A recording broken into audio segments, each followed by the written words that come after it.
10, in fact, with Haslam, Sykes and Locatelli all in their pit boxes as well. As far as the leaders are concerned, the only two out on the circuit at the moment, number 45, Scott Redding, currently loses 0.4 of a second to Top Rack in that final sector, and in that final sector, no one's gotten closer than 0.4 to Top Rack, so that is where the Yamaha's working really well at this stage.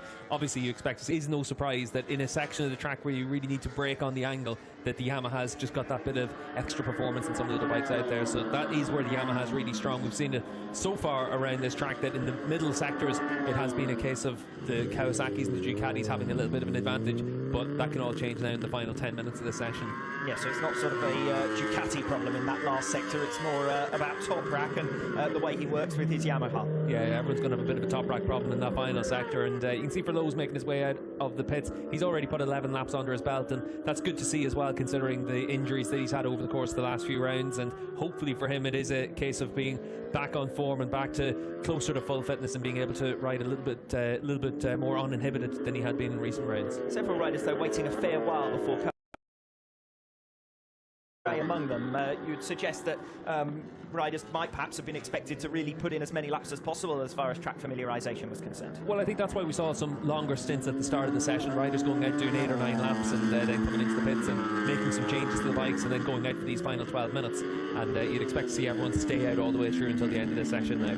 Yes, KRT leaving it late to return to the circuit, as we've been saying, but a couple of other riders also out onto track. Andrea Locatelli and Tati Mercado just completing their installation laps. Not quite sure what Michael Van der Mark was waving his hand about there. We might be about to see it. Big moment there as he backshifts down in towards those ever-tightening right-handers at the end of the lap, and for Van der Mark, he's able to at least live to fight another day, and he's going to rejoin the track and still be able to set some times. The sim just coming through turn 1 down in towards 2 and 3. This is one of the tighter sections of the track, but it opens up from 3 onwards through turn 4, 5, 6. It really is opening up all the way through until we get to turn 10 at the end of the back straight. Scott Redding's just gone across the line for a new personal best, 1 minute 37.504 for Redding. So the standings now with just over 10 minutes remaining. Raz Gatlioglu 9/10 clear, Rinaldi second fastest, Bassani third fastest, Jonathan Ray fourth, and Scott Redding fifth. A fair number of Ducatis up towards the front of the field. Yeah, and certainly that's what Scott Redding's going to expect to see through the course of this weekend, is that Ducati have the performance to be able to get to the front. He wants to be a spoiler. As it is right now, he's fifth fastest, but you'd expect to see him find some performance as we move through the sessions today. But Ducati, they can be that spoiler if the bike works and it's in that right operating window. We've seen them so strong all the way through this season. This could be one of those tracks that really does suit it, and the reason for that is we're going to have really high track temperatures. We're at 63 degrees track temperature at this point, and it's only going to get hotter through the rest of the day. If you think back to the likes of Misano, when we had high track temperatures earlier in the season, that's when we saw the best from Michael Rubin Rinaldi. If you think back to when we saw some great performance from Bassani as well, that was with the high track temperatures.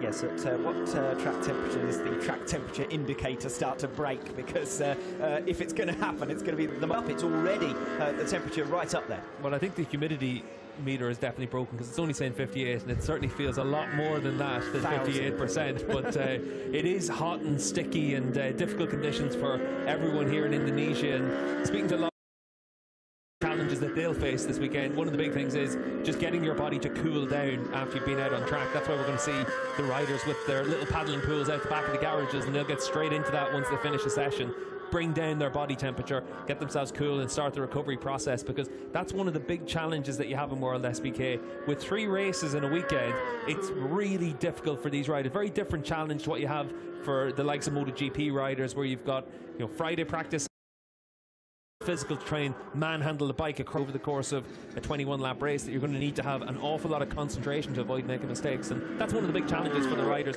Physically, they can deal with that a lot because of how hard they train, and they're all prepared for that physically, but mentally as well, you can't afford to make mistakes. Well, the ones who will struggle with it the most inevitably will be the riders who've been out injured, the riders still recovering from injury. I know Chaz Davies was not fully fit by any stretch of the imagination when he went to Argentina last time out, and was struggling for race fitness as much as anything, having been off the bike clearly through that injury.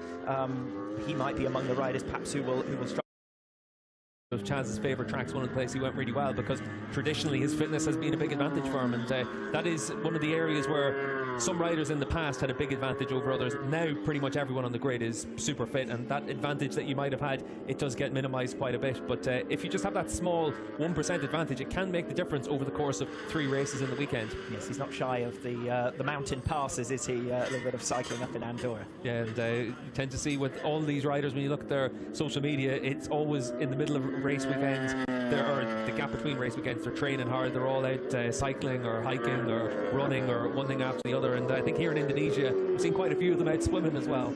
Or just before race weekends, if you're Scott Redding, of course. Yeah, and obviously for Scott, that gap between Jerez and Portimao, cycling between the 2 tracks, it was an interesting way to get himself ready, but it worked. He had a great weekend in Portimao.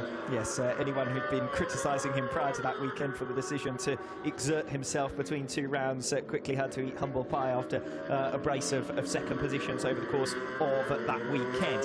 5 minutes to go, so we're into the final stretch now as far as hot laps are concerned. Top rack Raz Gapli 36.260 at the moment is top rack time. That's going to be second part. He's just trying to use the place to get us into the